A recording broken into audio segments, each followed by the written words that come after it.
Everybody, welcome. Aloha, everybody. I'm Natalie, and this is Life After a Cult, the channel where we expose cult nonsense. We laugh at the absurdity, and we hopefully unbrainwash ourselves in the process. Moose on the loose right off the bat in the chat. Good to see you, my friend. Welcome, everybody. Thank you, moderators, for helping out tonight, and everybody in the live chat. Hello to you, and hello to all the members. It's great to see you. I'm really excited about tonight's interview. We've talked about this on the channel a bit. We've talked about it prior to us learning that she loves Scientology. I'm, of course, talking about Joy Vila, who's going to be joining us for an interview. If you guys could put like a Q in front of your question, just make it obvious it's a question so Nancy can star those. We're going to try and get to as many of those as we can tonight. I have so many questions, and I think that many of you are going to have questions as well, especially if you followed Joy's career during Scientology and now afterwards, because, I want to hear about that life after a cult and what it's like for her. And we got some of the Joy Tribe here. I want to welcome the Joy Tribe to my channel. Thank you for being here. If you have any questions and stuff as we go along as well, just go ahead and put those in the chat. And if you are on the replay, jump into the comments, and if you have questions or a thought about it, and put that in there too. I'm going to try and keep an eye on those because I know we're going to be doing a follow-up, and probably I would love to actually have a few discussions with Joy about some Scientology topics, and I think you guys are going to find that to be a lot of fun. So be sure to, let's see here. I'm going to show you this real quick here. If you go over to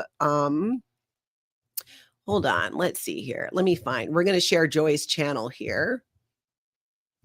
I had it all pulled up, and then I went on a rabbit hole. I was looking at something else. I was so prepared. All right, here we go. So you guys go over, and mods, if you can share a link to Joy Vila here on YouTube. She does regular content. She's like regularly live streaming. You can hear more about her story and so much more. So be sure to head over there and subscribe to her channel. All right, you guys ready? Are we ready? I would love you guys to give a very warm welcome to Joy Vila. Welcome. Hey, hi. Oh my gosh, I'm so excited to be on this show. This is awesome. This is a great show. Natalie. Hi, everybody. I appreciate that. And like I was telling the audience, and you and I were chatting a little bit about, I have covered you when you were, or when I still thought you were in Scientology. And then when the rumblings started of, she's not in Scientology anymore. In fact, somebody went in my comments and was like, she is not in Scientology anymore. I'm like, okay, don't I wish, but are you, like, how do you know that? Mm-hmm. And then of course you shared on your YouTube channel how you had left Scientology. Yeah. I think where I'd really like to start here is, how did you get into Scientology? Yes. So I got to say too, I got to say, because I said this to you backstage, I got to say on the front of the stage, I've been watching Natalie's show without her knowing since January. So I was still, undercover as a Scientologist. I wasn't out now, right? For months. Yeah. And I've always watched her show, and the way she handled all of the news and the topics with integrity and just a light attitude. And she told you the facts, but she had this amazing light. And when she talked about me at the Grammy, she was like, okay, she reported the facts. There was none of this like, oh, and I hate this woman. And it was just so refreshing. And she's like, oh, I think you said something like, oh, she looks pretty there. And I thought, oh my gosh, I feel like I could talk to her. And that is so important for ex-Scientologists, for ex-people who come out. You want to feel like you have a community and that there's people you can talk to and connect with. And I feel that with you. So I'm really glad to be on this show. I'm really grateful. I appreciate it. And I'm so happy to have you here, because I have had questions even before you left. So how did you get into Scientology? So I got into it. I was modeling at a fashion show in Los Angeles at the Celebrity Center. So I'd come from a pretty rough upbringing where my mom was paranoid schizophrenic. They're no longer with us, my parents. So my dad was a pastor, a minister, and my mom, Black American mom, Italian Argentinian dad, growing up in Southern California, born in Orange County, raised in Santa Barbara. Then we moved to Burbank in Los Angeles.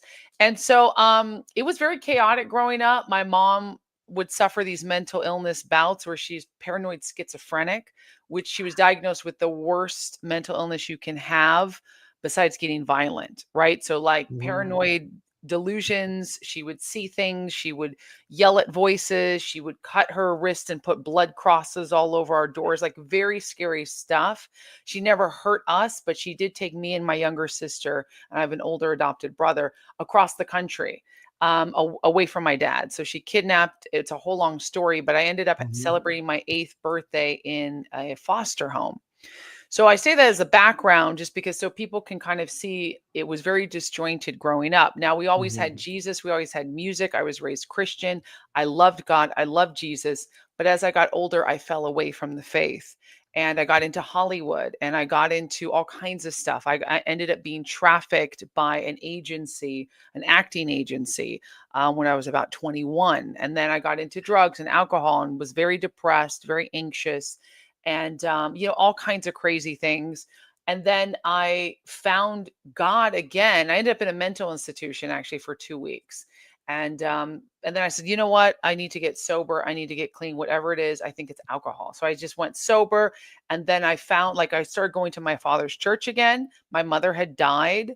And then I found Scientology. So I felt like I thought at that time it was like the clean next progression, Mm. because here was people I modeled. I said, okay, I'm ready to go back to the Hollywood scene. I felt like I'd spent a year getting clean and sober and like right, which was really, I just disconnected from things, but I didn't actually do a lot of work.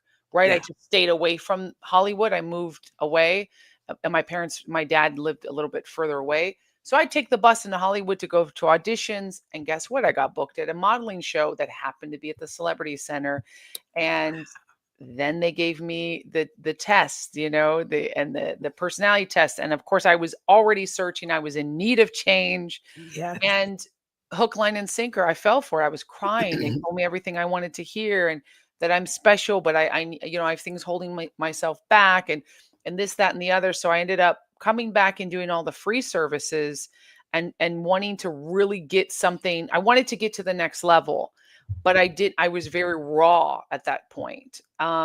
And then they were just smiling and they offered me like, hi, welcome. Wow, I love your hair. I love it. And I was a funky dresser. I've always been a funky dresser. I've always been a little weird, and tattoos and alternative, and trying to make it, trying to hustle, trying to do the right thing, and used and abused by the industry, but also like trying to like still hopeful. Still, Mm. he's been very hopeful. My husband now calls me a golden retriever. I was like, I guess I kind of am. I'm like, where's the party? Let's go. Let's do it. Too much into like, hey, there's music. I'll be like, yeah, let's go. That's why I like Mhm. your channel. You're like, aloha. I'm like, yeah, positive, good energy. So that turned into me signing up for overcoming ups and downs in life. And there's actually a Meet a Scientologist video on me that I explain this. I had blonde hair at the time. And I should show it on my channel, but it's out there still on YouTube unless they took it down. Yeah, I was gonna say, I wonder if it's Yeah. still up there. I'd like to I find it. have it Yeah. downloaded because I knew when I was going to come out, I was like, there might Yeah. try to erase it, but they did a whole press release. And this was, I got into Scientology. I was not a celebrity. I was just trying to make it actress, had done a lot of theater growing up and a lot of projects and modeling and, doing the 25 different things, trying to find myself and make Yeah. it in this industry. And then, I thought it was working for me, and it was in the beginning. I felt so Mhm. clean, I felt so great, I felt like I have a community. They told me they're my family. The staff at Celebrity Center loved me. They're all SEER members. I thought, "Wow, I wanna be like them when I grow up," you know? Yeah. Yeah, and it was very hard when I lost my dad. He was my spiritual he was my guide, he was my best friend. And I just went all the way into Scientology at that point because now I had no other church or anything, and I kind of Yeah. in the midst of they told me, "Oh, you can be a Christian and Scientologist," but I didn't really do much Christianity. It was more Yeah. Scientology.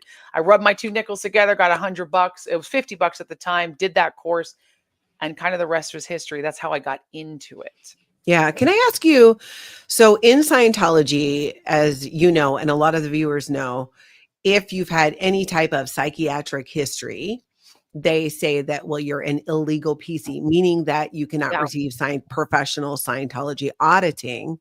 yeah. How was it addressed when it came up that you did have the stay Right. Did you say it was in a facility, a It was mental in a institution? facility. Yes. Yeah. I know, that's the interesting thing. So I had, so right before, it was a year before I got into Scientology, I'd stayed in it was a psychiatric facility. It wasn't like a lockdown facility. It was like I could come and go, but I chose Yeah. to stay there because I was suicidal at the time. Okay. Yeah. So I was at the end of my rope, and I said, take me to the hospital. I had a friend drive me to the hospital, and I detail all this in my book. Mhm. Because I'm not ashamed of my past, right? This was Yeah. something Yeah. I was made to feel very ashamed of this in Scientology, right? Don't talk about it. And this is like, you're a shining example of a clear now. You have to be, I'll get into that later. But I had psych history and I presented it to them. I told them, because when I first got into Scientology, I joined staff, and then I joined the Sea Org and I did the EPF. Yeah, for 30 days. And I told them about the psych history, but I also lessened it a bit. But I Yeah. also told them, and then they made me get my medical transcripts. They actually had a Sea Org member walk me to the hospital, made me get my medical transcripts, and they said, because I took a psych medication for like a week or two, couple weeks, Mhm. and there was no real diagnosis. I just kind of was there, but they said, you're not, you have to have a program before you can stay in the Sea Org. So I never went into the Sea Org proper, just the Yeah. EPF. And that was really hard for me because I was built up to, like, they were like, you're going to be the next like Sea Org, you're going to go to Gold at the time, right? This was before Scientology TV. And it was like, I literally gave up everything I had, which wasn't much at the time, but still I thought I was going to go in, did the 30 days, came out, was devastated, went back on staff, which is funny. Nobody paid attention to that. I should have been a legal something, right? But I Yeah. did Did you finish the Estates Project Force, which is I Sea Org did. boot camp? I did. I finished it, but I didn't go into the Sea Org. They stopped me right after I finished. Mm. And I had a big chip on my shoulder for this because I was like, I'm supposed to have a program. They never gave me a program. And at the time I was like, I want the program, but they kept me in this kind of limbo mode and they kind of ignored me. I just was like scrappy, and I just kept coming back to Celebrity Center and ended up doing acting classes and stuff. So I was never called an illegal PC. It was addressed later where I did to get into Flag, because then I ended up going to Flag a year later.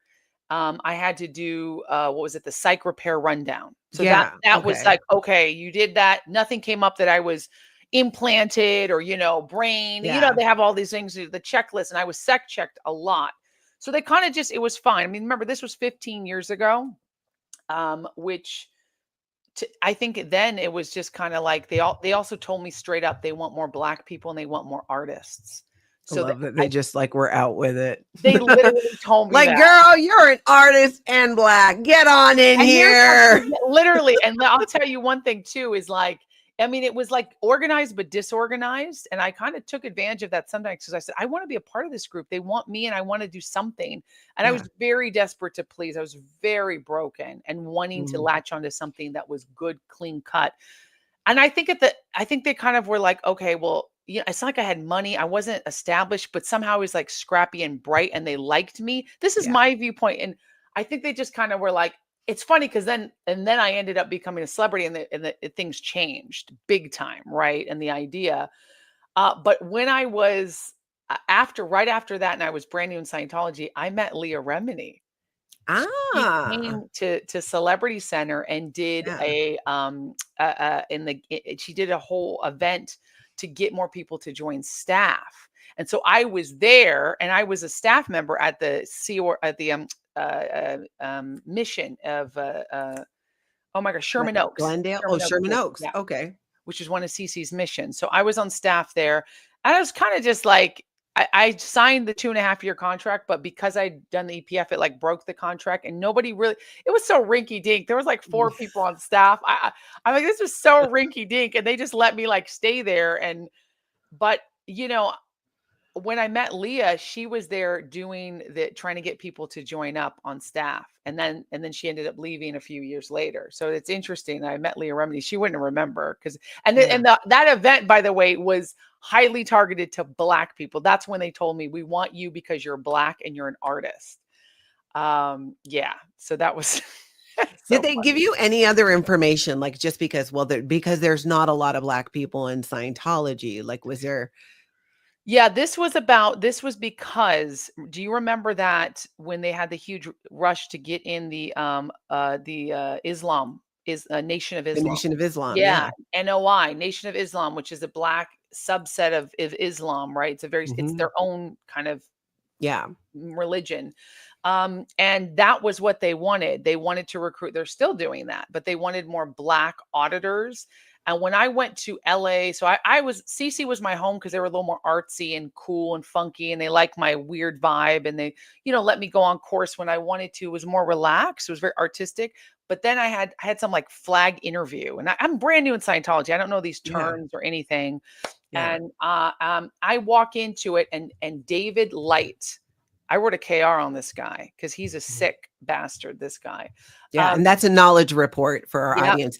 Lot of my audience knows, but I always try to fill in those words just in case there's any new Yes. people watching so they can track. A knowledge report is how Scientologists narc on each other, and they Mhm. write reports about each other to Scientology. Yep. Yep. And so, and this guy, older white guy, David Light, he saw me and I was there. I was like, oh, I'm here for like a interview for flag. I didn't know what flag was. I didn't know anything. And he goes, oh, are you Nation of Islam? And I was offended at the time. I said, no, I'm a Christian. And he goes, I said, why would you say that? Like before he even knew my name. And he just looked me up and down. He goes, because you're black. Wait, was this at Celebrity Center? No, this was at LA Org. At So this LA is how Org? I So was treated at LA Org, and then I sat down with this guy, and I was red and hot in the face. I was like, I mean, he just had zero respect, and he just literally looked at me like I was trash. He's like, "'Cause you're black." Like, duh. Like that's so you must be Nation of Islam. exactly, and you're just a thing, and you're just a recruit, and basically was the idea. You're a number. And I had not been treated like that because they were kind, so kind. They love bombed me at CC, and that's what I was Yeah. holding on to. And Was then this so David Light who said this? yes, it was. So Whoa. I stayed in the interview with him and he's like, "Oh, this so-called guy is coming, but he's not here. So I'm gonna ask you a few more questions." And then he's like, "So, and then whatever, he had like the checklist of to get to flag or something. It was just a recruitment Of to get me to give qualifications. money to go to flag. It was like Yeah. show videos and then try to get me interested so I'd sign up and give money. But I think he judged me. Obviously, I wasn't qualified because I wasn't rich and I was just some random chick. And so Yeah. I'm going, I've never been treated like this. Is this Scientology now? And then he goes, he's asking me these questions and I'm like, I don't know what that is. And then he looks at me and goes, well, at least your TRs are good. And I had no idea what TRs were. I tell you, I was so hot under the collar. I almost left. I actually started crying. I didn't cry in front of him. I was so humiliated. And TRs are training routines for like, you look someone in the eye, you answer, you acknowledge. They're for an auditor in the counseling sessions, right? I had no idea what this was. I never had a session. I was literally raw. I done like 3 courses. And so I left and I started crying. And this lady was with her clipboard. She said, "Are you okay?" And she was doing some sort of Scientology exercise. She was a Scientologist. She gave me to the LRH host, which is like somebody who would answer questions. And I started crying in front of her and I was like, I'm so humiliated. I don't know why you said this. And she goes, oh no, I'm going to write a report. I'm going to take good care of you. You're going to be okay. So she kept me in Scientology with that kindness. But I think a normal person who didn't have the wounds would have been like, this place is crappy. Why would, but Yeah. it was like, and it continued in that way later in Scientology, up and down, hot and cold. And I got Yeah. very addicted to these people treat me good, but these people don't. So let me go to Yeah. these people. And then maybe it's that person. And and she's like, you write a report. So I wrote a report about him. And funny enough, oh, that happened before I did the EPF. And when I was in the EPF, I saw David Light there at the canteen when I was on the EPF and I was in my uniform because it was at LA Org, Yeah. PAC base, right? Pacifica Yeah. base. And you know what? He said something else to me. He looks me up and down again and he says, well, I guess you're smarter than you look. This guy literally, I wouldn't be surprised if he had done horrible things to women in the sewer because he has zero respect. I just could see, when you're, Wow. And I was 22, 23 at the time, and he's in his 60s, and he just walked around like his poop didn't stink. So that, yeah, that was pretty crazy. That's a little tidbit from that part. It's just insane. That was in the And beginning think before anyone knew who I was. And you think about this, David Light is representing the Scientology organization that is the top of the top, the best auditors, the best everything. And that's the representative. That's the people trying to get people to flag, Yeah. acting, Yes. racist, sexist, and just Yeah. gross. Yeah, Wow. yeah. I think he was the flag officer, the flag, like he was there getting, and I was just like, but see, I started compartmentalize, and I said, well, that's LA org, that's pack Yes. base, that's not Yeah. that's not Celebrity Center, because also Celebrity Center prided themselves on, we're here for artists, we're here for you, the brightest and boldest. L. Ron Hubbard's artists are the speakers and creators of the world. So I felt very like, yeah, I'm better than that. Those people who have to go to that organization, they're not like me. And that's what was fed to me. So I was Yeah. able to separate it rather than say, no, this is a corrupt organization. But no one intends to join a cult, right? We didn't Yeah. walk into it on purpose. Yeah, exactly. It's not like it's a cult. Take my money. Disconnect me from my family, Yeah, please. please. So you're continuing on at Celebrity Center, and at some point your career starts taking off. Yeah. So I ended up marrying a very wealthy Scientologist. And he was a photographer, and he booked me for a fashion show. So I ended up moving to New York. He booked me for a fashion show and hired me to work with him, and then we fell in love. And so Mm, he took me on a tour with him, and then we got together and we got married. It was a very cold, you know, extreme highs, extreme lows type of relationship. Kinda like what you were used to though with I Scientology. was very used to this, and because I'd Mhm. had all of this, abuse happen to me, and I was used to extreme, right? Yeah. And Yeah. I thought that felt normal to me. I was used to, Mhm. and I mean, I was ignored. My dad had just died, and I was still grieving. And I remember I used to hide in the bathroom. Oh God, it brings me back there. So he's from Denmark, and he moved me to Denmark, and I ended up living with him in his big, cold, huge house in Denmark. Didn't speak a lick of Danish, but a lot of people speak English. Ended up taking care of his daughter, who was special needs and 8. And I was like, whoa, I'm suddenly the nanny girlfriend thrown into the situation. And I was grieving, and I would cry. I remember hiding myself in the bathroom, in the huge marble floors, beautiful bathroom, a black toilet, black sink, aesthetically gorgeous, just like Celebrity Center. And I couldn't cry in front of my husband at the time because I was so ashamed to show him that emotion, because every time I did, he'd say, "Go eat something, get your TRs in, and walk away Mm. from me." And I felt ashamed of myself. He was a lot older than me. He was 21 years older than me. He still is 21 years older than me. And I just learned how to swallow my emotion. And I learned, he would always say, like, the church will fix you. Go do some service. And he would pay for the services in the beginning. And then I would just keep modeling, hide my feelings. I mean, I traveled around the world. It was a very glamorous lifestyle. And for me, coming from where I came from, I hit the jackpot. I was like, oh my gosh. But I never stopped doing my career and doing my stuff. So I would do open mics, I'd sing, I'd keep writing, I'd put my little Mhm. money together that I did have. And he didn't pay me to model for him, by the way. He paid me in food and board. And I thought that that was okay at the time. And I'm like, why didn't I demand a salary? Because he was my boyfriend. Like, I was working for him. He's making thousands of dollars doing photo shoots. Our photos ended up in Italian Vogue and all of these things. I never got paid. And one time a lady booked the photo shoots because he would teach photographers how to shoot, and I'd model for them. And they'd Mhm. be $2,500 a pop, right? For a 3-day workshop. And this one lady, she goes, well, I have to pay the model. And she took me to Marc Jacobs store and bought me a purse. And it was about a $300 and $400 purse. And I remember feeling so seen. I was like, oh, this is for me. Yeah. And my heart breaks now for that young joy, because, and maybe people will be like, well, but you were living the life. It was a cage. It was a Mhm. trap.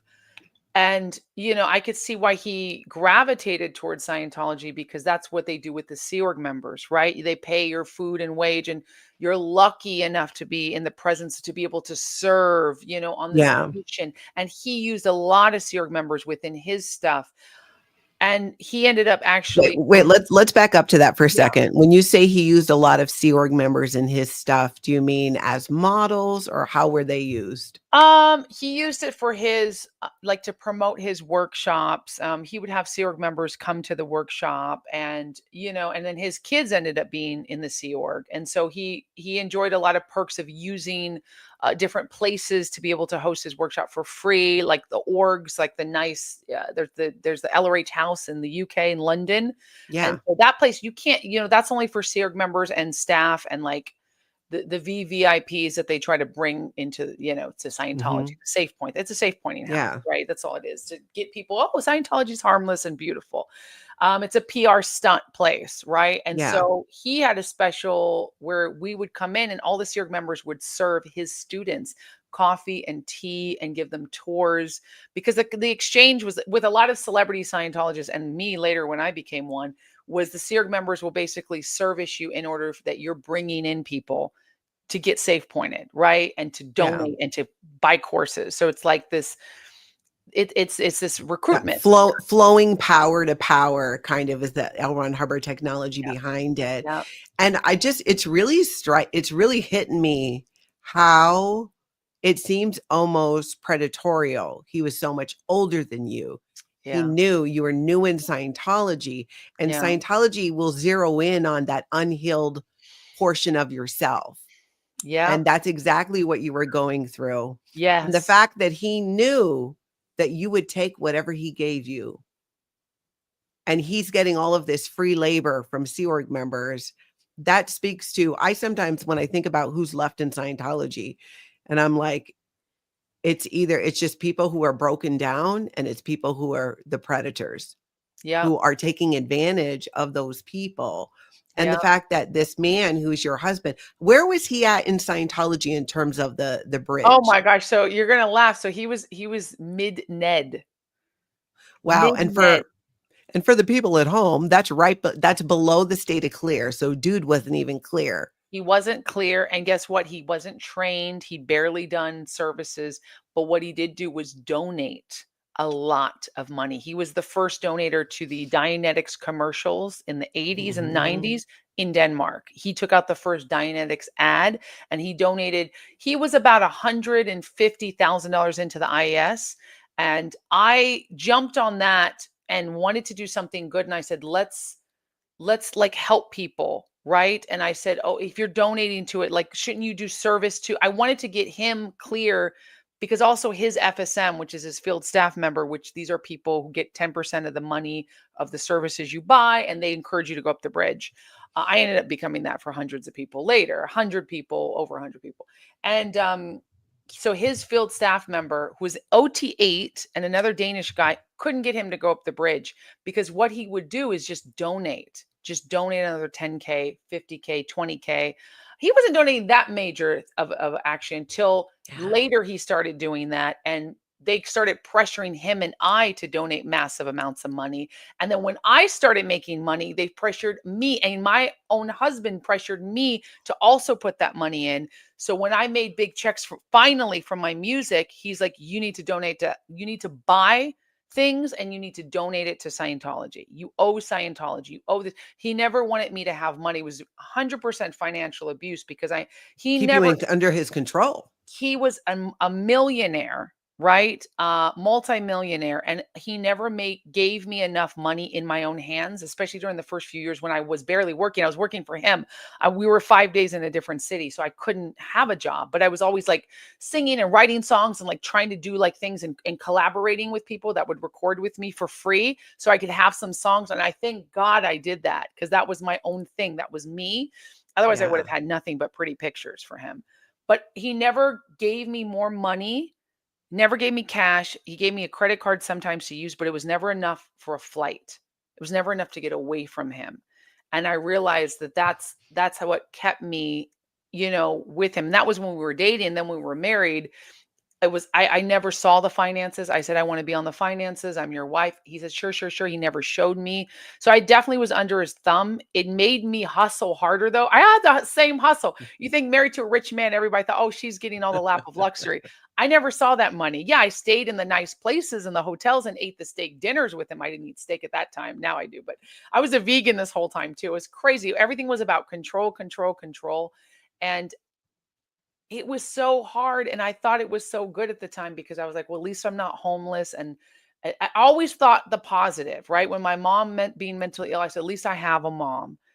Always try to see the silver lining, but I was Yeah. so naive and it was so hard for so many years. I should have walked away a lot sooner, but I also wanted to stay in because I'm like, I have to make this work. I didn't get married to get divorced. I didn't join to leave. I got to make this work. It's on me. It's on me. And Scientology tells you it's your responsibility. What did you pull in? Your PTS. And my ex-husband would tell me, your PTS, go to the church, go do this. He just wanted me out of his hair.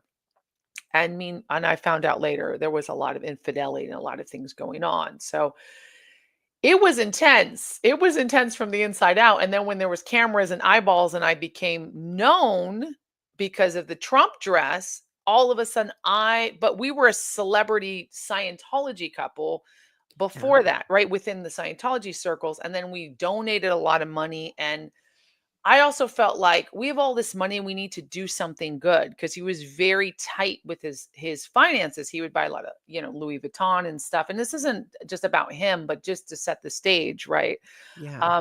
And I was a part of it, right? I was like, well, yeah, and I want to be seen as luxury and all of these things. And so we ended up donating $1.5 million to the International Association of Scientologists. Wow. That's with no services. That's just pure donations. And I ended up getting $3 million into Scientology by regging donations from major millionaires and billionaires and singing at events and going to the stage. And I made it my life's work, Natalie. I took it like, this is what I have to do. This is my crusade. This is helping people. This is solving, everything. It's solving world hunger. It's solving war, a world without war. Yes, L. Ron Hubbard, this is real. I was so sucked in by the message because it also, you get a high when you go into those auditing sessions. And I was clear. And then I said, I got to get my husband clear. So we ended up doing Superpower, all 3 L's, cause resurgence. I pushed him to go clear. I said, go clear, because I thought that would fix us too. And they're telling you it's going to fix you. You just go to the next level, go to the next level. You'll get fixed. You'll get everything you want. It was a nightmare. It was so much stress and there was so much anxiety and there was so much mental torture that it's so obvious now that I'm out. I'm like, oh my gosh, I could do nothing today. And I don't feel bad about myself. I get to decide what I'm going to do. I can sleep in if I want. I'm not a bad person. That's not an overt. Wow. I can get sick and I don't have to worry about not my who fault. the suppressive is. Yes, it's not my it's just, you get germs like a normal person, there's not this weird mystery I have to keep figuring out. I had to always try to figure it out. And then I would always go to the Sea Org members who I considered my friends. There were some beautiful people within that organization that I feel heartbroken on because I go, my God, they're trapped. They're trapped in the system and they're trying to survive. And then there's the predators, like you said, who prey on those who are trapped. They know it's a system. My ex, he never went past. I ended up doing OT levels and training, not OT levels, OT preps to get on the OT levels and training. And we ended up buying OT levels 3 times. And I started using my own money and I was going broke quick, especially after I got divorced. And they never let me go on my OT levels. They pressured me to continue doing more sec checks, more indoctrination. I was always still on the outside. Let me ask you this. So after you attest to the state of clear and you're doing so, and for the audience, OT preps are operating Thetan preparation. So it's steps to prepare you to start onto those confidential levels, but it also involves you have to kind of prove yourself to Scientology, right? Prove that Mhm. you are worthy of this. I always have to laugh because, they accepted me. And I'm like, You did that the was a OT test levels. through 4. Wow, to OT4, Yeah. hey. So what was the holdup on allowing you to start? Because one, you were making a ton of contribution to Scientology Yep, financially, which is their number one preference for contributing to them. yep, And then secondly, you were still doing you were regging, so you were making money for Scientology. yep. What was the holdup? It's not like you were out, doing what they would consider to be a whole bunch of out ethics type things, Mhm. unless you just haven't gotten to that part of the story. No, to be honest, there wasn't, I was even trained. So they said you have to train. I thought it was potentially the psych history. And Yeah. so I did a petition and I was working. Secret members also were trying to help me. They didn't know either. I know it was because I was uncontrollable. Yeah. I would do things without asking OSA. Once I became a celebrity, the pressure was on. Once I had been a celebrity, right? So I'm clear. Nobody knows who I am, but I'm clear. I'm an upstat Scientologist. And then I do Superpower, Cause Resurgence, the L's. And I accredit this to Superpower, which is this $20,000 rundown at Flag in Florida. It's just ridiculous, right?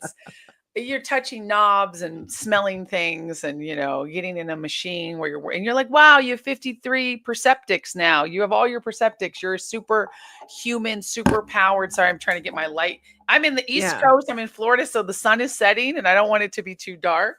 Oh, sure. So since we're talking about superpower, that's not something I've shared a lot with my audience because I'm not sure I've had someone on that did superpower. We hear about it. And when Yeah. the Clearwater crew, they protest outside Flag pretty much every Friday night, and sometimes even more nights, they see people, going to and from the superpower building. Yeah. So can you kind of touch on a little bit about what your experience was like on superpower? Because I've heard people talk about it and I think is Cause Resurgence rundown part of Superpower? No, those are different. Those are different rundowns. So I was there for the Okay. Flag Grand opening. We were right there right before it, and we were one of the cornerstone donators. So we donated in the beginning, and it helped create the Superpower building, and our name is somewhere, right? Some Yeah. BS like that. But basically, Superpower is a rundown in Scientology. You get auditing, and then you are given. You've not seen it? Okay, I'm in the Superpower magazine. I should have given you that picture so you can see it. I should find that because They probably got a whole project going right now, and the project is like get rid of Joy Vila in all of our literally, because I'm saying magazines it and videos. all. I'm saying it all. Okay, here I got to send this to you because I want you to be able. I literally was in their magazine. I was literally in their everything talking about it because I'm one of their best and brightest. Because after I did this rundown, I did the Grammys and I hit number one on Billboard, iTunes, and Amazon. I wore the crown. Oh, so of course So they're we're like, like, oh oh, my gosh, it's right. Yeah, it works, right? So it not ended up not that it wasn't because of like your talent that you've been working so hard on honing in on your craft that it that exactly. that it would be attributed to you. And that is part of the thing in Scientology that becomes an issue is when things are going great, it's because of Scientology. But if you're Mhm. struggling, it's because you're out ethics and you have overts. Yeah, it's never Scientology's fault when you're No. struggling and you're asking, but why isn't this working and all of that stuff? It's never Scientology. But when it's wrong and it's not, and it didn't know when it's good and it's working, it's Scientology, right? Can I Yeah. present this? I just I uploaded wonder a picture. I Can wonder you if you see it? can if you pull it up, I don't see it, which means I maybe can, not as a guess, but is it a JPEG or what it's a is the JPEG. It's an image. I see on my end, I can see it and but it you won't can let me see it. present it, but I uploaded it. Yeah, you have to be on the back end. We can share it afterwards too. I would love to share this. We should put it in a Yes. community post or something. Absolutely, because it shows you what superpower looks like, and it's a white Yeah. room, and you wear a white outfit. I was on all of the superpower. Like I gave my success story, and I was like the girl. This was in This was in 2017, January, because February 2017 was when I did the Grammys. So I signed an agreement, an NDA about Superpower that says if I talk about exactly what it is, I will get sued by $1 million. I remember reading that $1 million. So I'm going to talk about it, but I'm not going to say exactly. Like, I don't care. Yeah, Scientology sure. sue me. Like what? Well, and they're not, and Scientology these days, they learn their lesson with, I don't know if you know Debbie Cook? You knew I've Debbie Cook heard of probably back Debbie in the Cook. day. So long story short, Debbie Cook ran Flag, all this stuff. She was horrifically, she is the villain and hero in this story at the same time. But basically in the end, she ended up, they said, violating her NDA because she sent out this like epic email to all these Scientologists saying, hey, David Miscavige, is a criminal. That's And awesome. so what happened is Scientology took her to court trying to say, she violated this and that. They had the woman on the stand for, I think, one time. You know what happened after that? What? They shut it down and they slid her a big ass check. You're kidding me. For her to No, stop talking. Stop talking. Because what did she say? She went up there and shared what happened to her. They locked me in a double wide trailer at the international base. They put me in a garbage can and dumped water on me while calling me a lesbian. I mean, and that was just some of what happened to her.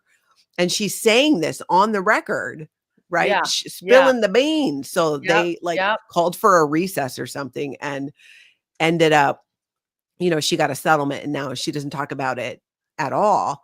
And she's out. But I'm saying they learned their lesson since then. Yeah. They don't want a Sea Org member, staff member, or even somebody who probably has a lot of stories and knows a lot of things to be on the stand and be, yapping about it. So unlikely. But so put me on the Superpower. stand. Let's Put you on the go. stand. Yeah. Yeah. So Superpower is it's it's all elusive what they tell you it's about, but it basically it's a designed two parts. One is you're getting auditing, and this is a weird thing. I don't even remember most of auditing. This is where the hallucination thing, the indoctrination and the witchcraft comes in, because its roots are in witchcraft, and they do spell casting and ritualistic things in Scientology. They call it science and they call it he's an engineer. It literally is brainwashing, dark things. Because I would come out and I wouldn't remember what I talked about in session, and that's weird because I'm awake. Right. Just like this, I could remember what we're talking about here. So it would be very strange. So I honestly don't remember all the details. I guess if I really think, but you go into session and you're looking at things and you're like, what's the difference between that round ball and that box? I'm not even joking. It's that kind of thing. You have a wall that comes out and you're looking at it and you're in session with like a 19-year-old, imported from Mexico to give you this stuff. And you're like, oh, wow. Literally, my auditor is like 19 and she's like, the Superpower auditor is like this huge thing you pay $20,000 for. And poor girl, she's trafficked in there. And so then after you do the sessions and you reach this certain nirvana point, you get to go into the main room. And they've opened it up where you can get tours now at Flag. It's the all white room. Probably some of your viewers have seen this advertised. Yeah. All white. You wear a white uniform and you're supposed to get your 52 perceptics, which are touch, oiliness, heat sensitivity, sight, smell, like not just the 5 senses, but there's 52 senses, and you're going to achieve all of them by doing this rundown, right? So then you basically do a bunch of weird puzzles. You do magnetism. You're supposed to say, okay, what is my body compared to that? Can you point to true north? It's cool. I'm not going to lie. This was the coolest X-Men like thing I've ever done in Scientology. I was like, this is freaking awesome. This is X-Men. And it totally felt like that. It's all white and you're like in a spaceship and it's a whole floor. And so you're doing all this, and then you have someone with a clipboard going, okay, you pass, and they're pushing you to the next one. And so I did this with my ex-husband, and is it useful? Yeah. Could you find similar things online? Yeah, of course. If I go, okay, close your eyes and tune in to hearing the sound of the bird. Like, you can do these kind of exercises by not paying $20,000. But they tell you it's all this like whole track, technology that L. Ron Hubbard found out in his sessions. It's taken from the upper OT levels and it's for leadership and it's special. And obviously David Miscavige pulled this out of his butthole and was like, let's make this 20 grand a pop. Let's sell these people something really. He's trying to stall because we don't have the OT levels, right? Yeah, exactly. So, but this was really exciting times for us Scientologists back then. And 2015 is actually when I finished SRD Survival Rundown, and then went into 2017. And then I was doing Scientology intermittently through my career. I was focused on doing career stuff. I was releasing music, I was modeling, and I was doing. And then I got a small short film later. No, a major film later. But I was doing short films at that time, so I was always being busy. It wasn't until later that I dedicated 12 hours a day, 6 days a week to Scientology, but that's much later. At this point, I was doing it, and I was already clear, so I was like, it was cheaper. It was only 20,000 opposed to 40,000 because you have to go. You have to do intensives to go clear if you're not, and that's when my ex-husband did that, and he ended up going clear after that. Big celebration, right? So you're smelling things, you're looking at direction, the wind. You have to be able to. The coolest one is you have to be able to tell what is the time. You have to recall the time without looking at a clock. You have to know when 5 minutes, 2 minutes, and 1 minute or something like that, and you have to nail it. That was the hardest one. But it's amazing when you feel like you paid a lot of money and you're like, I'm super powered. It's amazing what you can do with everybody looking at you going, you can do this, right? It's just, it's a lot of mind over matter, sugar pill type stuff. So it's a lot of, honestly, like all of these motivational workshops, I'm like, oh, I could have just did those. Those are cheaper. And that's the same thing. So Scientology gives you this inherent, like, unbelievable belief in yourself because you think you're a thetan that can soar and you're going to fly on your OT level. So you're like, I'm ready to fly, baby. So you're doing this. It's all fun and games. And then then after I ended up, walking the red carpet. Now, I already was a member of the Recording Academy. I had already done the Grammys red carpet. It just happened to be, I'd already known the designer who designed that Trump dress. You know what I mean? None of this was Scientology, but of course they took the credit and the timing was perfect. And did it do great things for my confidence? I'm sure it did. So that's Superpower. It's basically, you're doing a bunch of drills. That's like X-Men Academy, and that's it. Now, Cause Resurgence, I did that too. You're running around the pole, right? Yes, a lit pole. You have to keep your eyes on the pole, and it's supposed to be OT exteriorization. Now, I knew this was BS when I was doing it because I did both off the back. And even then, listen, a lot of times I was like, maybe we are a cult. I used to joke with people. I was like, guys, maybe we are a cult. Like, you did Cause Resurgence.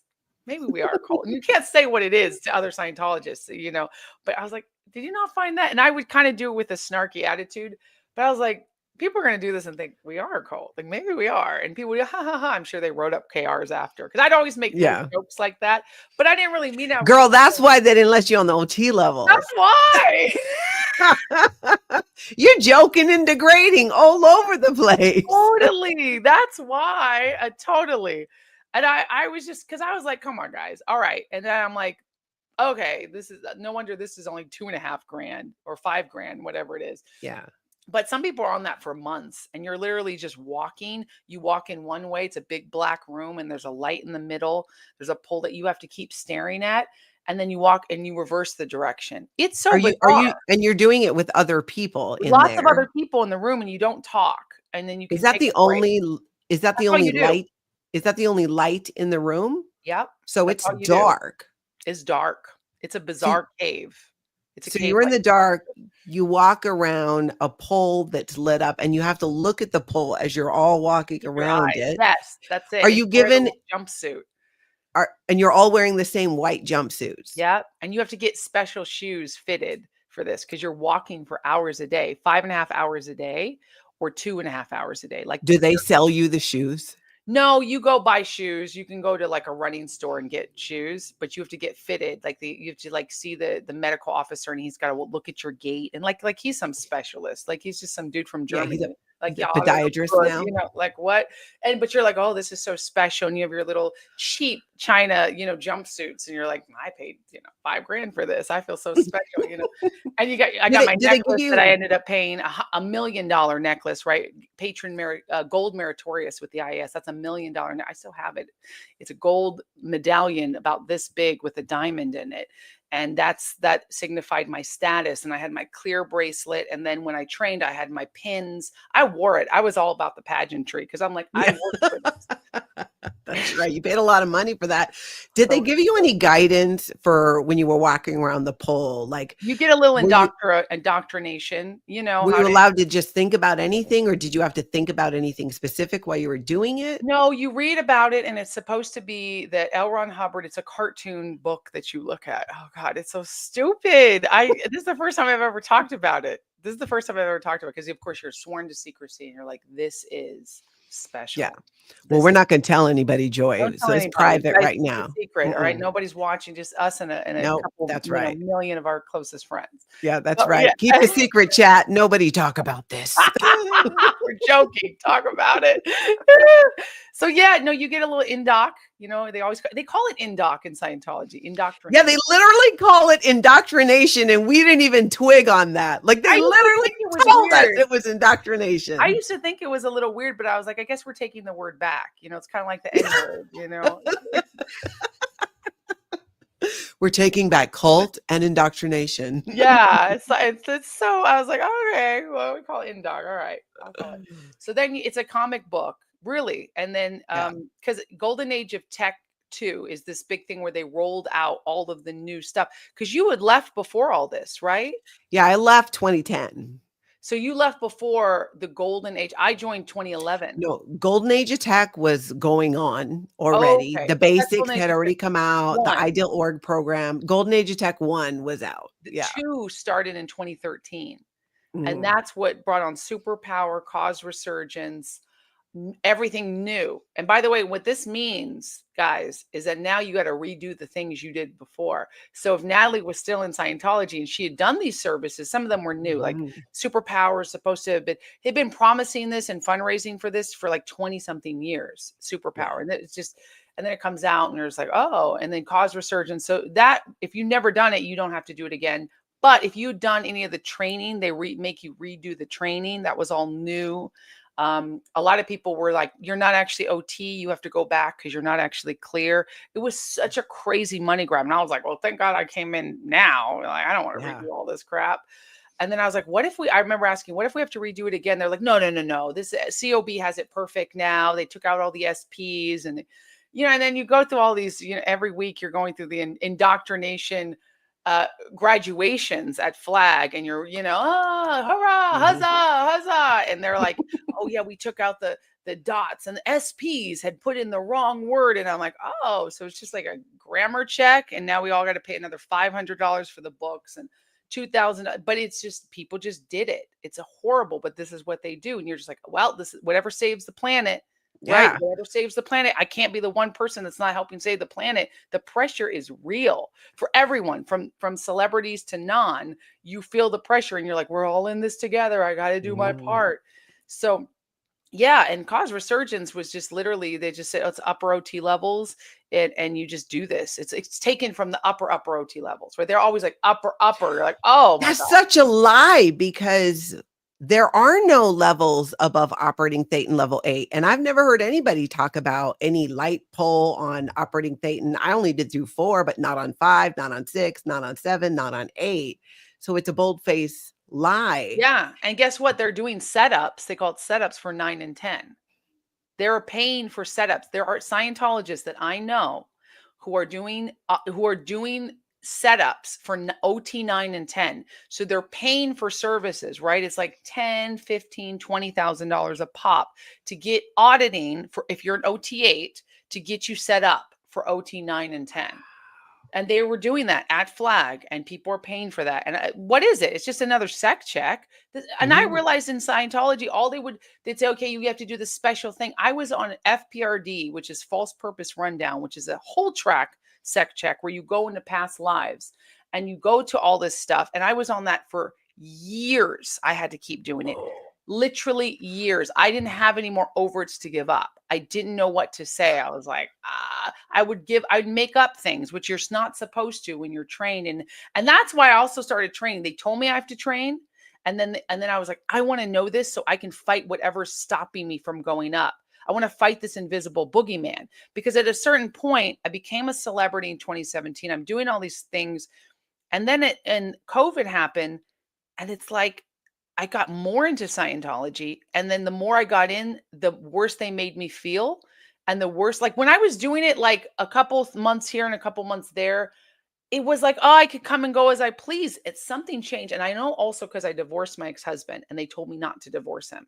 They literally told me not to divorce him because we were huge donators. We were at all the IS balls in the UK. That's how we got to meet Tom Cruise. That's how I got to go into all these circles. And now we got to hear the meeting Tom Cruise story too. Oh, So maybe right I'll after give you all this the juice. one. Yes, Yeah. all the juice. And it was like, at a certain point, it changed. And I know it must have also been because I was a Christian, and I am a Christian. And because I started growing closer to my Christian faith, especially after I got divorced, because I was like, I feel so lost.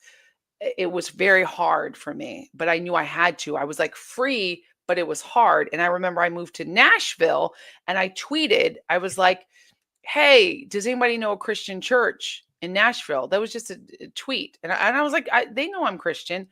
I got pulled in by my ethics officer in Celebrity Center, Ellery, and I was told, what are you doing with this? And I had electricity running through my body.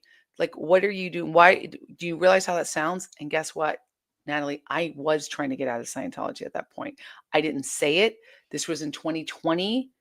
I was like, this isn't working, because I had done so much FPRD.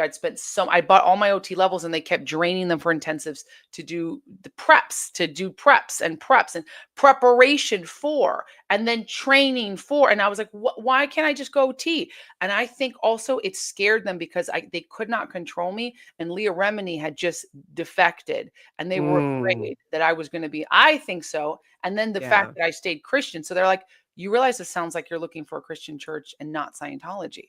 I said, well, I thought we could be Christians and Scientologists. I had my TRs in, right? And they're like, yeah, but it sounds like you're not going to be a Scientologist. Are you going to stay a Scientologist? And I was like, of course, yes. No, I'm so sorry. That's not how I meant to say. And I had to do a write-up. And inside I was like, she's right. Because I meant it, because I was actually trying to suddenly escape, like, just start going to a Christian church instead of so much Scientology. Because I was like, something just not, I can't put my finger on it. I need a break. It was always like, I just need a little break to think, because you were never allowed to think. They're like, no, do the next thing. I had to do courses on Christmas Day. They forced me and they were like, do the next thing. And I was very like, oh God, I just need some time to breathe. And so when she said that, I had to go, oh no. And I didn't try again until now, having left. I was just like, oh my God, they're on to me. I can't be found out. I'll lose everything. So that is something that we've talked about on this channel. My mom was on operating Thetan level 7. And before we officially left Scientology, we were working our way towards it. We were having to be under the radar because I needed to get my daughter out of Flag. She decided she wanted to get baptized into a Christian church. And so she did. And she got written up for it. My daughter at Flag got pulled into an ethics cycle. So even hearing your story here, I think really brings home the point that I've said a lot, but this is such a great example. Scientology going out and saying that they're non-denominational, that you can be a Christian, that you can have another religion and practice Scientology, is just not true. It's not true. They lie to you to keep you in. And there's also, I'm working on a film, anti-human trafficking film, right? And I'm writing the script and I'm playing the story of Jean Marie Davis, who was trafficked from age 2 to 29. Powerful story, and is saved now by the blood of Jesus and wants to get people out of trafficking. It's an incredible story, very gritty. There's a lot of parallels to Scientology. She talks about it, pimps. She was, trafficked and as a pimp and hoe relationship, the pimp literally tells the hoe, the person who's in, you're my baby girl. I love you. I'm going to marry you. You're gorgeous. Like Mhm. literally fills her head or him. It's a lot of, mostly it's overwhelming. It's 80% women. So I usually say she, but men get trafficked into this too, unfortunately, as well. It's horrible for anybody, but you are fed all of this love. You're love bombed. And then once you're in love with your pimp, that's when they pull the rug under and they're like, no, now you need to go get my money. Go get my money. And they beat you, they coerce you, and they do all manner of abuse. And now you're stuck. And that's why people are Mhm. like, well, why don't you just leave? Why isn't somebody who's abused just leave? That's ignorant. And that is so disrespectful to somebody who's under mind control, domination. It's a coordinated evil attack. It's the exact same thing that the mafia do, that gangs do, that Scientology does. It's a dangerous cult tactic to keep you stuck. And that's from everybody, from the top to the bottom, like even celebrities, they are stuck in there and they will use Mhm. whatever they can to get your weakness, to push your buttons. They have all your secrets. You've been telling them for years, and it's a Yeah. years long con. It was not bad in the beginning, and they, oh yeah, cool. And then they start tightening the grip until I couldn't breathe by the end of it. I was depressed and full of anxiety and felt like I was nothing and no one, and I couldn't move. And I was like, and this was 12 hours a day, 6 days a week in the United Kingdom, in the lap of luxury, but I was going broke. All my credit cards were racked up, hundreds of thousands of dollars in debt to Scientology. And I was left as nothing, as if I was nothing, even after I'd given so much and done so much and got people in. And they used me to keep speaking at the events and take me to the thing and book sell and all this stuff. They gladly accepted that. And I was like groveling. I was in lower conditions and groveling. Oh, I do this and I write off this and I do this and it was so desperate and so ugly. I became somebody I really, truly didn't recognize. And that was at my lowest point when I called out to Jesus. I said, help me, something's not working. And he got me out of Scientology. That was 2 years ago. That was the beginning of my journey to get out of Scientology. And Yeah. now I'm at that point where I can talk about it Yeah. and write my book. And my book is available for pre-order, From Scientology to Christ, the escape they never wanted me to make. Yeah. How did it hit you when Leah Remini left? Being that you met Leah Remini, and Leah Remini didn't just leave Scientology. She did it with such style. Now I see it as such. I binge watched all the aftermath and all the stuff, right? Mhm.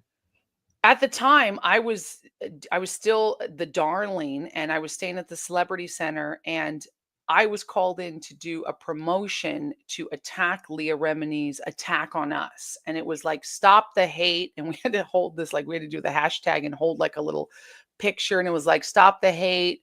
And they filmed us and they put it everywhere on the Scientology channel. So as a response to Leah Remini's show, which really hurt Scientology. Thank God, it really hurt them, and they will never admit how much it hurt them. But I know, being on the inside, it drained the resources. It took so many people out of Scientology. So the only thing they could do was try to do this stand league, right? Scientologists, something against abuse. Like it's like they did a bunch of PR campaign on this. It was Yeah. like, and you had people write articles. I think they had me write an article, or someone wrote an article about me, and it's just PR push. And so I did all those things, and then it's so funny because I didn't ask. I never asked about it. I was just like, oh, wow, okay. And they're like, don't Google it, don't Google it. I was like, okay, don't Google anything. I never Googled anything because that's $10,000 minimum. If I Google something, I got to go back in indoctrination. I used to joke. I was like, I don't even look at anything because that's another intensive, 12 and a half hours, $5,000. I was like, that's another intensive. So I don't even start. And people would laugh because we know the pain of shelling out the money for another intensive where you got to be grilled for hours, like sweat and blood and tears to find out what you did wrong to pull it in. Why would you Google Scientology when you know you're not supposed to? So people are like, didn't you see? No, I didn't see any of that. I was naive. I was 23 when I got in, and I never Googled any of it. I just was like, oh, I take their word for it. Right. So I never asked about Leah, but I remember going into an ethics session, an ethics interview. I was always in ethics, I don't know why, with all your joking and degrading. I mean, I was like a good girl. Yeah. I know. I was like, okay, maybe that's why they didn't let me in. It's true. I got in trouble for similar things. Yeah. Always, because they don't like, there's no sense of humor. You cannot Everything. laugh when it comes to Scientology or the experience. And that is one of the things that I value so much today, is being able to have completely open Yes. conversations about it. And like, well, what was that like? Even to talk about, the OT levels. Yes. It's just amazing. And to be able to just so freely laugh about it, because that's part Yes. of, laughing at the absurdity. That's literally what I talk about on my channel. That for me has been a huge part of my healing. And I could see how they want to put that light out. And they were trying to do that with you. And you're Big right. They time. didn't, that was probably a lot of why they didn't let you on there. Yeah. So And Leah Remini, I wouldn't stop being Christian. Like I still yeah. went to Christian churches. I just didn't tweet about it, right? And I still prayed, and they would say, "Who are you praying to?" And then I still kept my self individuality to some extent. And when I did a lot of political things, they didn't actually like that at the time. Because I didn't ask OSA if it was okay, and I would take interviews, and I didn't ask OSA, and they were like, you have to ask OSA," and I was like, well, okay, but who in OSA? And they're like, this person has to follow you to the red carpets. And I would take my certain staff members, they would come with me to the Grammys, and I would be like, yeah, let's talk. And then they would make them come with me. And it would always be this up and down extreme. Like it was like really good or it was really bad. And I thought it was just a few bad eggs. I thought it was that org, those people, David Light, but that's Scientology. It wasn't that individual. It wasn't her, him. That's Scientology. It comes from the top, right? That's COB. That's L. Ron Hubbard. But I didn't get that. It would have been cognitive dissonance if I would have looked at the whole thing. And also I never had a moment to. And I was like, but Yeah. then I've lost everything. If this doesn't work, this has to work. That's how I felt. This has to work. This is my life. I put so many years, 15 years into it. This has to work. It has to be me. I'm the problem. So when I was pulled into the ethics, for whatever, and they'd always like, oh, look at this tweet, look at this thing. And I got attacked for people attacking me. So I'm like, well, what people would attack me and they'd be like, what did you do to pull this in? Why are all these people talking about you? I was like, I don't know. I'm in a cult. person. I'm in a cult. Yeah. And I was like, they're going to say whatever. Aren't we supposed to ignore this? And they're like, oh, every time Tony would write an article about me, I'd have to send it to OSA like a good girl. They're like, otherwise you're like, you're going to pull it in. I was like, what? But I know there was never nothing good enough. Right. So they pulled me in and they're like, by the way, Leah Remini, I think they said, you haven't seen the show or something. And I was like, no, of course I wouldn't watch the show. And I didn't see the show till a couple months ago. And I love it. But they're like, Leah Remini's an alcoholic and she's so unhappy and her family's so mad at her for leaving and they're all suffering. They all miss Scientology. And I was like, all right, kind of sounds like gossip. Kind of sounds like third party of somebody. Like, are we supposed to talk about her? Literally, this woman would not stop talking to me. She's supposed to be the ethics officer. And she was like, yeah, she's doing really bad. It's really bad. And then guess what? I was like thinking, but I did hear one thing. She just won an Emmy. I didn't say that out loud, but I was like, is she doing that? I think Is she's she? an Emmy. Like, I I was don't like, know. even I know, like that's some BS. Like, really? And so I was like, okay, I'm just not gonna say anything. And so that's how they thought. They said she's doing horrible. She's lost all her money. I mean, whatever. It was all rumors and lies, obviously. And Leah's living her best life. She's Mhm. on Jimmy Kimmel or whatever. And I'm just like, okay. But inwardly, she was the enemy. And I remember we got into a Twitter battle because she said something, she tweeted something, and then I tweeted back, and I was like, and then it was Stacey Francis who came into Scientology under Leah Remini, and she was a former friend of mine, a really good friend, and she told me you can't be a Christian and a Scientologist because they had come Mhm. down on her. She's like, Joy, you're gonna have to give it up at some point.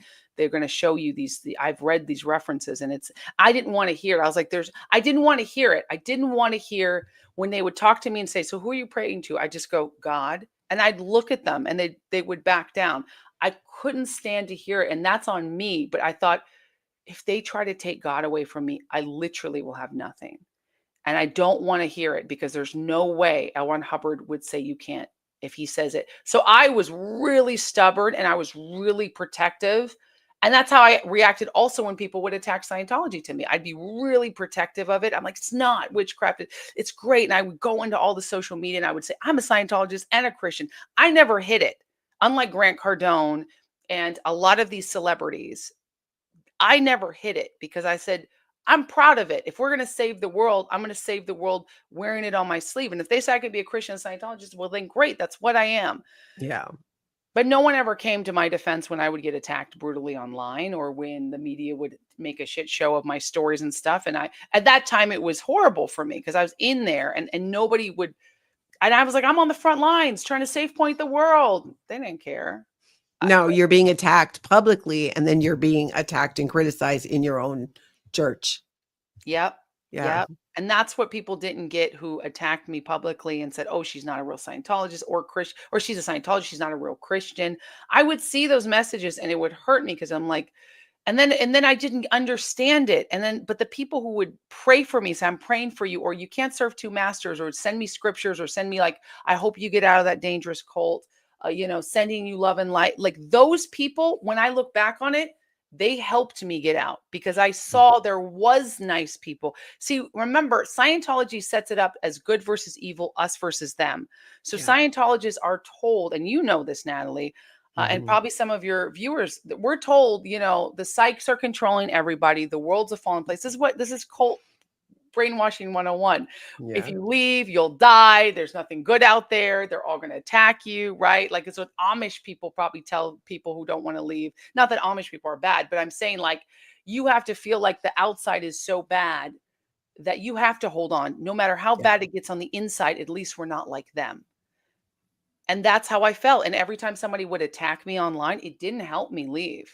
The kindness helped me leave. The kindness and God Almighty speaking to me helped me leave. And finally, me being able to let my guard down and not worshiping myself and my status, and it getting so bad in Scientology, the abuse getting so horrendous, the torture, the mental torture, the anguish, me like losing weight and like losing time and high on caffeine, constantly trying to please everybody and not and having a mental breakdown within Scientology and going, wait a second, this feels a lot like where I left 15 years ago. That is what pushed me out. So there's nothing anyone can say to get somebody out of Scientology except to show them love and to point the direction and say, hey, listen, maybe watch this. Hey, listen to this. But you can't like be like, you're in a cult, bitch. Like that's not going to help. And unfortunately, I see a lot of people in the movement doing that. And I'm like, that's not going to help. If you really want to help people, you have to speak to them the way you'd want to be spoken to. Yeah, no, there's a lot of truth there. When you mentioned that you were like at your lowest, the pressure, and that's when you were like, you needed to leave. For you, was it one moment? Many people, myself included, like I had multiple moments where I knew that I wasn't happy. I knew that it just didn't feel right. It's also all I knew, and my family was just so deep. Oh, And I just, until I got to the point where for me, I was like, I don't care if I lose my whole family, long as I have my children. If my husband leaves me, my mother never talks to me again, I cannot do this anymore. And in, like I said, then I had to play under the radar for about 2 years. For you, wow. was it kind of a moment, or were there just these multiple things? What did that look like for you? It was the moment where I was doing it 12 hours a day in the United Kingdom. I was on my internship, my class 5 internship, class 4 internship, but I was a class 5 auditor. That's the highest auditing level you can get to as an auditor, as a deliverer of the technology, right, to help people. And I was auditing people, counseling people for 12 hours a day in the HGC at St. Hill. And around all these old people, by the way, who should be at home resting, elderly people giving their life for this. And I'd go home and I'd want to die. I would be in my room, renting from a Scientologist. I go from place to place, from hotels to rooms, the nice luxury places to just hotel rooms. And I moved 10 times in 10 different places in 2 years. And I was so lost. It was so much chaos. And there was this literal demonic attack, spiritual attack on me. It was like, you're not good enough. You're not good enough. You're not good enough. You should just die. You're not good enough. And I was like, I don't want to be a celebrity. I don't want to be an artist. It's worthless. Everything I'm doing is worthless. The depression was so traumatizing. And I would call Scientologists and I would call staff members and say, help me. I need help. Something's wrong. And it was when she was meaning well, but she's a staff member in the Sea Org. And I called her and I said, help me. What do I do? I literally, I cannot stop crying. And this is after a 12-hour day. And then I would work out for an hour and a half and I'd be strung out on caffeine, like Red Bulls. And she told me, watch a funny movie. Just watch a funny movie. Don't think about it, Joy. And it was then and there I said, wait a second, I've spent millions of dollars. I'm spending thousands of dollars a week. I'm spending 12 hours a day. I'm now doing this not like a celebrity. I'm doing this like a group member. I'm being a good girl. I'm doing this. Why isn't it working? And none of it fixed me. I said, I called out to Jesus and I said, help me. Something's wrong. Help me. Help me. I don't know what it is. And I talked to all the case supervisors. I've written all the reports. I had said, hey, something's out in my superpower. Something's out. I don't know what. I feel bad. I was doing all the right things, right? Like talking to my auditor. I was spending so much money. I was like, put me in more FPRD. I need another sec tech. Like, I was desperate for help and nothing helped me. Nothing. And I'm supposed to be a clear OT preps, like high status within the group. And I, by the way, had to smile and laugh and the next morning be there for my PCs, my people I was auditing. I'm the counselor and I wasn't ever getting help. And I realized this isn't working. Something has to change. And my visa ran out and I didn't renew it because you can go and renew it and get another 6 months in the UK as an American. And so I knew God had spoken to me to go to Florida. I felt this overwhelming thing that I have to go to Florida. Holy Spirit was moving me there and I rebelled. I went to LA for a month and was depressed and couldn't even go to Celebrity Center. I went one day and I just parroted talking points because I felt like the pressure was so intense. I don't know who I am anymore. And I was there for 30 days living at a Scientologist place, beautiful place in Hollywood. Everything was beautiful around me. And I felt like I was dying. And I knew there was something wrong with that. Because I was eating clean, I was healthy, I wasn't drinking. I was doing all the things they told me. I wasn't looking at anything bad. I wasn't masturbating. I was doing all these things they told me. But I'm not masturbating. Why is it not working? That was it. You probably should have started masturbating. Would have helped. Masturbating, Natalie. And and I finally went back to that old time religion, as the song goes, back to my childhood, back to crying out to God instead of saying, God, I got this. I can do this. Yeah, thank you, God, but I got this. I was my own God in my world. I was like, I'm so good. I'm so valuable. I'm the hot shit and I'm great. And I wasn't great. I had failed and I felt like a failure. I ended up in Clearwater. I was going to try to get back in Flag. By the way, I wasn't allowed to be on lines at Flag at the end because of some weird mystery. And I would write to OSA. It was never explained to me what was going on. It got so uncomfortable and so bad. And so it felt like such a torture. And then I ended up just not doing Scientology for a while and meeting my husband and moving to outside of Clearwater. Here, I'm in Florida. I'm in Ocala, actually, in Florida. I don't care if Scientology knows where I'm at.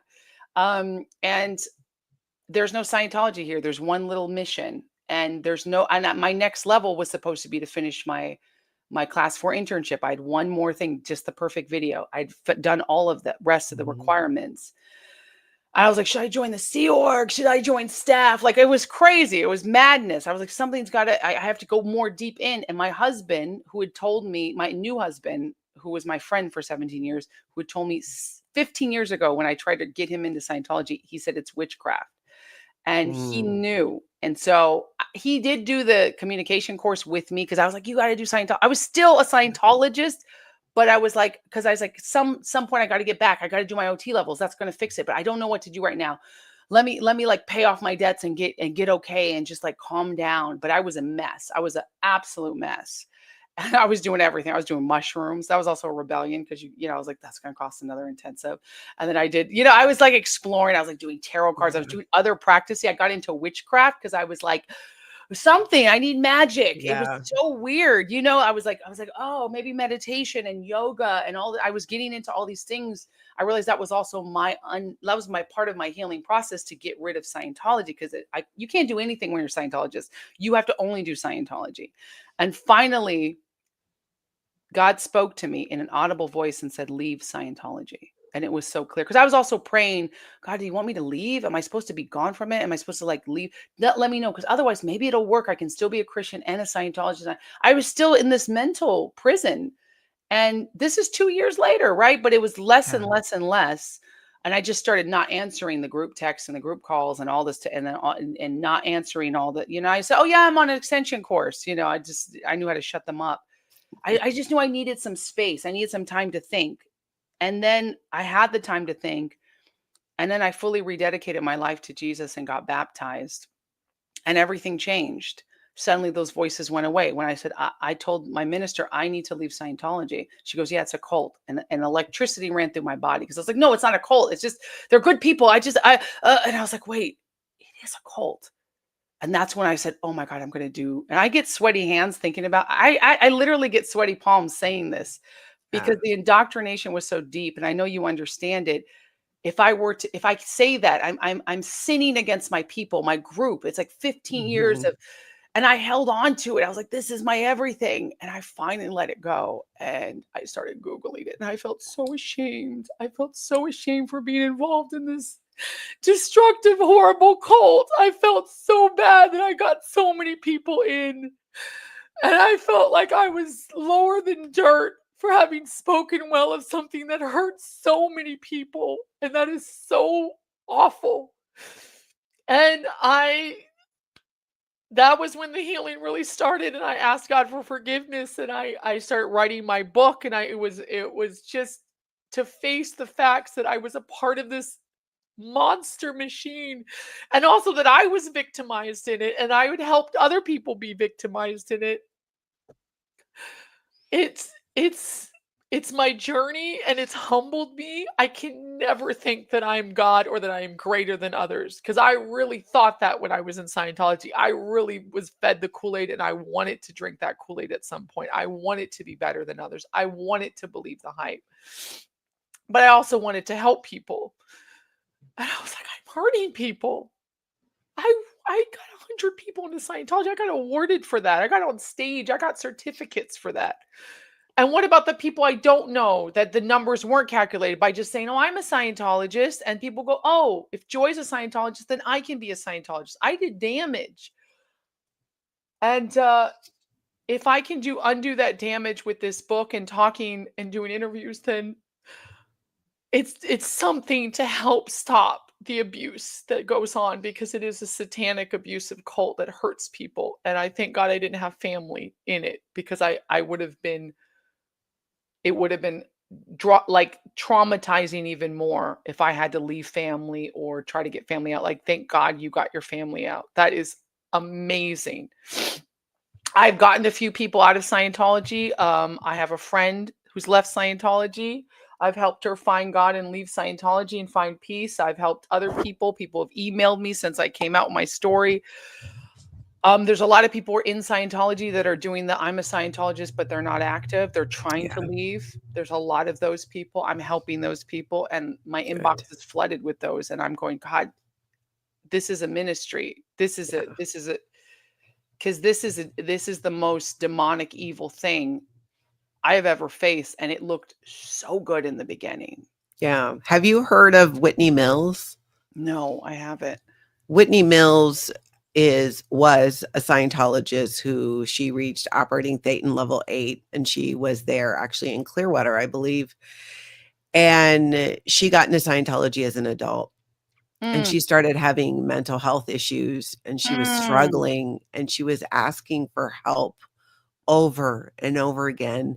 And she was making it known that she was even hallucinating. Oh, And God. she said she was telling her doctor, who is Dr. David Minkoff, who you may or may not know. I know him. I've met his daughter. Yeah. So it's been documented. She reached out and was like, that's the mental anguish. It's the mental pain. I don't, what you were saying when you were saying it, in my head, all I could think about is Whitney Mills and Lisa McPherson, Oh yeah. who are two women who basically went through what you are describing. And she asked for help, and he told her to get her tiaras in and that she's an operating Thetan, and basically she just needs to suck it up. You were told to go watch a funny movie. Whitney was under watch by Scientologists who would go to her apartment. She was under watch for a while, which when you have a psychotic episode in Scientology, that happens. They put her under watch. Despite that, she tried to set herself on fire. Oh my God. And then she took a shooting weapon and she used it on herself, and she took her own life after asking for help from Scientology and Scientology. Oh God, So I think that, I don't know if you fully realize, I mean, I think you do, but how close, for the way that you described it, you were going down that road. And Lisa McPherson, she was another Scientologist. David Miscavige looked at her PC folder and said, she's clear. You should declare as clear. And they did. She had a psychotic break. She was going down the road, stopped her car, started taking off all her clothes. The police came. She said, I need help. She later said she did it so that she could get help.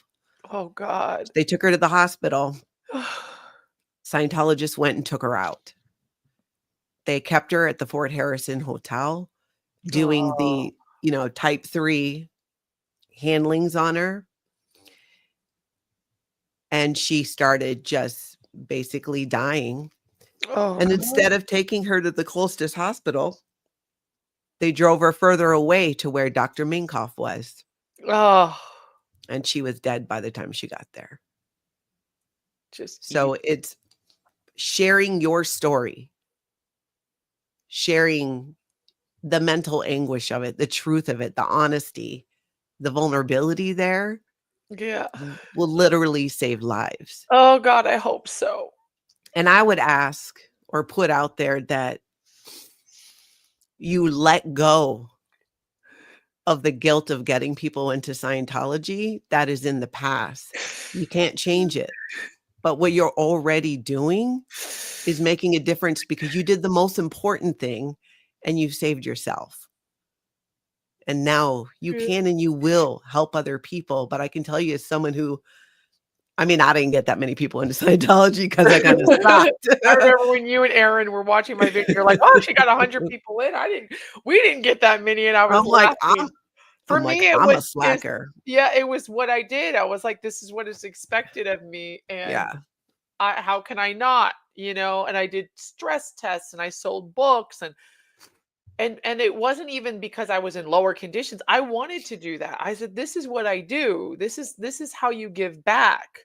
Yeah. And I'd been through AA because I thought I was an alcoholic. I was searching so much before Scientology. I did AA.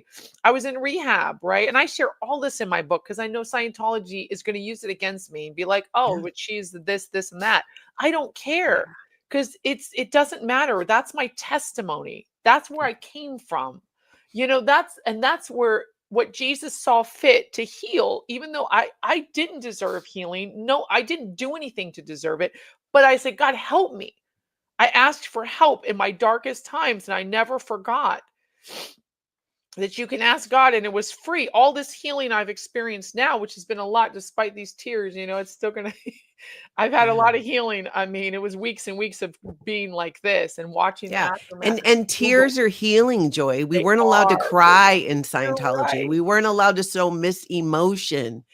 Tears are healing. So when you cry, you're not just healing yourself, you're helping other people who maybe aren't, especially former Scientologists or even Scientologists who cannot, feel those emotions and let that out. Like, that is not a sign of, that is the healing. And that's something I've come to learn too in my own and healing through my grief, is that, the tears that I cry when I think about my partner is because he mattered.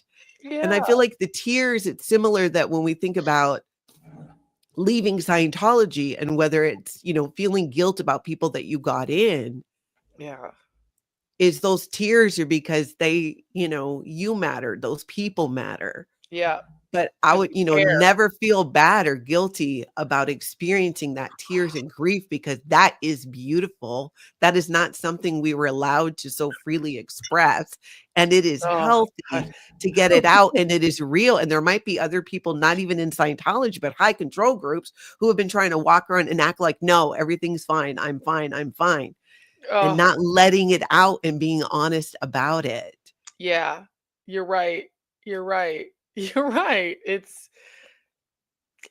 that was the worst part when you're not allowed to express yourself. That was very hard for me. And even now, I think, you hit something that I didn't even realize I still do is like I'm still trying to encourage other people. I'm still trying to help others. I'm still trying to be like, yeah, but it's okay. Like, get out and you're all right. And it's like, but I'm still, I do still struggle with the guilt because I've got to let that go. You're right. There's no unscrambling an egg. And I Yeah. wouldn't tell somebody else. I wouldn't tell you. Like, I'm not Mm-mm. judging other Scientologists, like who've been in longer and done more. I would never be like, yeah, and you've got to be. That is also what the enemy does and what Scientology does, and these high control groups Yes. have implanted in us. Talk about implants. That's the abuse of a cult. That's the abuse of, like you said, a high control group. You feel like you did something wrong. It's your fault. You're bad. And you might have done things that maybe have a gray area, but that doesn't mean you're not. Like with Cassie and Diddy, I can see so many parallels because I'm like, wow, it may not been the same thing, but Cassie, oh, and people are like, well, she enjoyed those freak offs. And like, I'm not going to go into details as YouTube, but. Mhm. And then I'm like, she was 19. Her man was 37. He preyed on her for 10 years. She was an unknown in the industry. He was a billionaire. You telling me that she didn't feel absolutely manipulated? Oh, she was a victim. And so what if she got in those freak offs? She didn't organize them. You make bad decisions when you're under control of a cult. You are still a victim. Do prostitutes not take money for prostitution and sometimes recruit others? That doesn't take away the pain they suffered. And that's why when I say, I go, yeah, we're manipulated in a cult. We're victims of a dangerous cult. And that is hard also to see because in Scientology, you're never a victim. That's a Yeah. low tone thing. You pulled it in. Yeah. It's your responsibility. There's a car accident down the street. It's your fault because you didn't do something. He literally says that in one of the books. And I got tattooed after I read that. It says, it's hard to read my tattoo, but it says, I am cause on my Yeah. tattoo. Because I was like, it's my fault. I'm cause. I'm cause. Everything's my fault. I'm cause. But that sets you up to be God, and we make lousy gods, no matter what Yeah. anybody's faith is. I'm not about religion. Mhm. Without a good, solid fellowship of family and friends that I have now, I never would have made it. And there's people in the Sea Org who don't have that. And that's also what keeps me going to keep sharing my story and to keep talking. And because I know it makes an impact. Oh, we've been talking. I got to get out of here. No, I'm gonna grab a couple of these questions and stuff because I know we're gonna Yes. talk again, and I think we gotta. We're Oh, definitely wait, gonna wait. talk Oh wait. again. Oh wait. I'm It's so 9 your sorry. time. I You have gotta go. I have a meeting, unfortunately. That's my heart Yes, out. you're 5 minutes late. Well, I'm gonna I I'm gonna know. I'm gonna pull up these super chats and questions, but I'm gonna let you go, and we'll do this again. Yes, We'll get please. it We're doing scheduled it. Thank again. you so much, Yeah. Natalie. And save those questions, everybody, because I want to Yeah. answer them. And I I'm just going to. thank you so much for allowing me to be on the show and share my story and embrace me in this way. I really appreciate it. I appreciate you being here, and just keep at it. Just keep at it. I can't wait till your book comes out. We're going to schedule a part 2. I'll go answer these questions, but thank you so much. And yeah, right after this, I'll reach out and we'll figure it out. Okay, perfect. All right. All Yes. Thank right. you, Thank you, guys. Joy. Thank We'll talk you. again All right. soon. Thanks, everybody. Oh my goodness. Let me pull these up here. Grit and Grace, thank you so much for that super sticker there. Kraken Studio, the real booty, the aftermath and the ripple effect leaves the deepest invisible scars. But when this vulnerability is shared, we all transform invisible scars into badges of honor. Thanks to both of you. It's cathartic. That is very beautifully said. I agree. Christy Lynn Wilson, thank you so much. God bless you, Joy. You will help so many people by sharing your story. Praise the Lord. That is very sweet. Thank you. And I think she knows that and that she's going to continue to see that. Rochelle, thank you so much for gifting a Life After a Cult membership. I think she's going to see that. Ken's channel. Oh, Ken, I'm going to make sure she sees this. Hi, Joy. So glad to hear you tell your story. We traded messages on X talking about Danny and Jane Doe's pulling it in, and I posted the handwritten operating Thetan level 3 documents. I hope I saved someone 500,000. That's hilarious. I am going to cut and paste the questions and things that we did not get to, and we will do a part 2. I'm just still processing and blown away. There's so much that she shared with us. Honestly, my head is kind of spinning. I don't know about you guys. That was a lot of information there, a lot of details. And we will get together and we will talk about it again. I agree, Ken's channel. I thought she was amazing and very open and raw. And we talk so much about, these concepts and things in Scientology and these rules, but when you hear these firsthand account stories of how it really affects somebody and how close she came to being the next Whitney Mills or Lisa McPherson, that just blows my mind and breaks my heart, because there are other people who are still in there who feel the same way. I'm towards the end of my time in Scientology. I just felt mentally spent and was depressed and actually did ask for help. I can't remember what their response was to me there, but yeah, Rochelle, that's a great idea. Let's have a recap of this conversation on your next recap. Yeah. Maybe we'll do that on Saturday. I got a huge work day tomorrow. I got to process a lot, y'all. We will continue to talk about this. I agree, neuropsych. I did see in the chat. I hope you're feeling better. I feel like she has so much more to share. I think so too. And I think it's an important story to share as well. And she's so open and willing to do that. So thank you guys for being here. Do me a solid, hit that like and subscribe. Check your subscribe button as well. We'll continue this conversation. I appreciate all of you being here and keeping it aloha in the chat and ignoring the trolls when they pop in. We were multi-streaming, so we can't always control the chat that way, but well done to the mods. Thank you so much for all you guys did and are doing. I will talk to you guys later. I hope y'all enjoy the rest of your evening and, have that cult-free evening.